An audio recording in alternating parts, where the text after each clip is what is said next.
Безжичната прахосмукачка с моп, която ще почисти всичките ви твърди подове и ще засмуче всички твърди и течни замърсявания. А Роборок има цели два такива. Кой от тях си заслужава повече?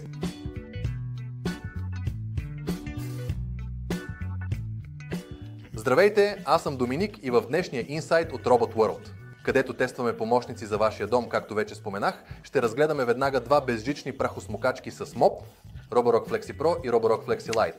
Мопът работи страхотно. Някакво разлято кафе? За тези два модела изобщо няма предизвикателство. Разлят сок или сос или комбинация от всичко наведнъж също така се справиха напълно спокойно. Сложих там и зърнени храни, овесени ядки, мляко и с всичко това също не имаха никакви проблеми. Трябва да подчертая, че тествал съм го наистина екстремни замърсявания, които поне аз обикновено не почиствам у дома, и двата модела се справиха с това без проблем. И двата модела имат мотор с всмукателна мощност. И не само, че могат да се справят с това, и двата модела имат мощност до 17 000 паскала. Благодарение на това, то ще засмуче всички твърди и течни замърсявания и ще ги съхрани в контейнер за отпадъци, който е само един за твърди и течни замърсявания. Но контейнерът е проектиран така, че да улавя твърдите частици от отпадъците, почиства се лесно и приятно, но внимавайте, не бих оставил контейнера за замърсявания неочистен твърде дълго. Тогава процесът на почистване нямаше да бъде толкова приятен и двата модела имат цели 3 режима на работа – Еко, Авто и Макс режим. За мен най-подходящият е автоматичният режим.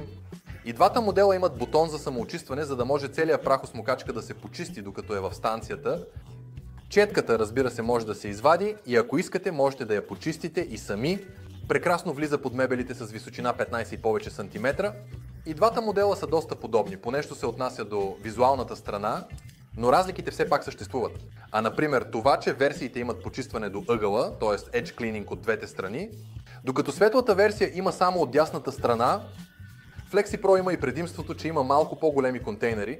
Контейнерът за чиста вода при Flexi Pro е 730 мл, а при Flexi Lite е 620 мл. Контейнерът за мръсна вода е с обем 450 мл за Pro версията и 400 мл за Lite версията. Функцията Push and Pull Roborock също я е добавил само в Pro версията.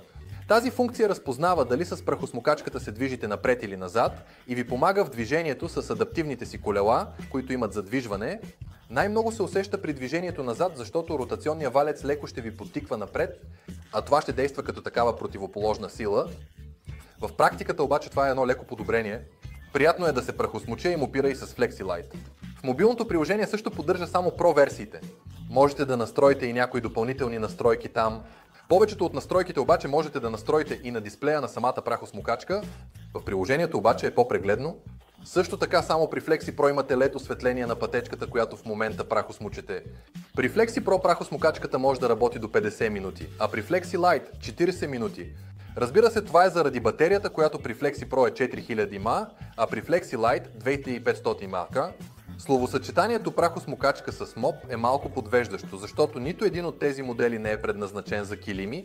Това е заради неговия влажен валец, който е предназначен за мопиране.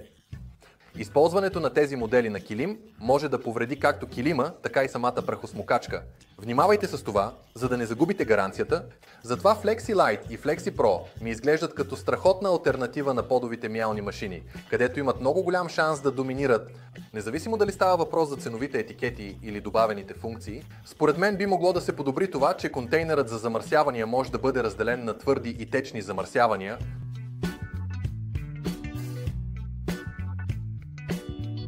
Съдържанието на опаковката и при двата модела е напълно идентично. Единствената разлика между тях е коя прахосмукачка с моп получавате в комплекта – Roborock Flexi Lite или Roborock Flexi Pro.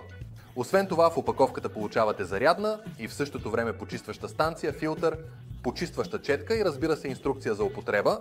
Roborock Flexi Pro определено е по-добрата прахосмукачка с моп. Ясно е, но окончателното решение, кой от тях да изберете, разбира се, оставям на вас. Дали ще предпочетете тези допълнителни функции, които има Flexi Pro, или по-скоро ще предпочетете спестените пари? Надявам се, че съм ви помогнал с избора на вашия нов домашен помощник и вече очаквам с нетърпение какво ще разгледаме следващия път. Това е за сега, довиждане!